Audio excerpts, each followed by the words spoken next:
இந்த வீடியோல மேக்ஸ்ல ஸ்டாட்டிஸ்டிக்ஸ் அண்ட் ப்ராபபிலிட்டில இருந்து ஒரு சம் பார்க்க போறோம்.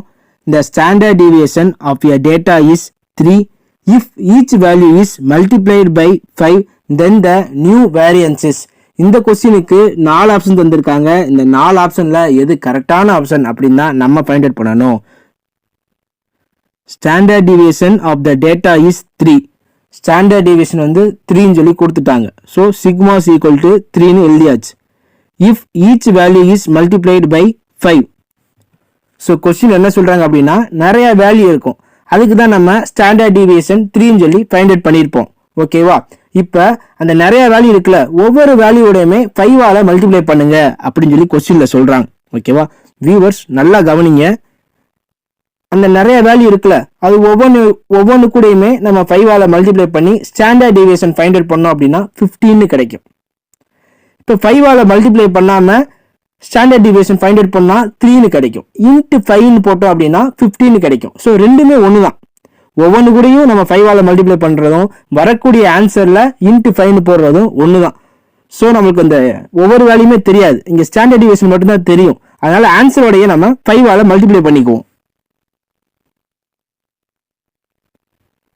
New standard deviation equal to 3 into 5. New standard deviation equal to 15. அவங்க variance தான் வந்து கேட்டிருக்காங்க. variance equal to standard deviation square.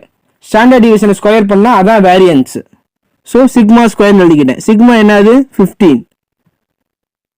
15 square. Already square value எப்படி ஈஸியா ஃபைண்ட் அவுட் பண்றது நம்ம சேனல்ல வீடியோ போட்டிருக்கோம். 15 ஸ்கொயர் அப்படின்னா 5ல முடிஞ்சிருந்தா ஆன்சர்ல வரக்கூடிய லாஸ்ட் 2 டிஜிட் வந்து 25 தான் இருக்கும். ஸோ 25 ரிமைனிங் 1 இருக்கா அந்த 1 அப்படியே நம்ம எழுதிக்கணும். 1க்கு அடுத்த நம்பர் என்னவோ அதால மல்டிப்ளை பண்ணணும். 1 into 2 2 225. ஸோ 15 ஸ்கொயர் என்னது 225.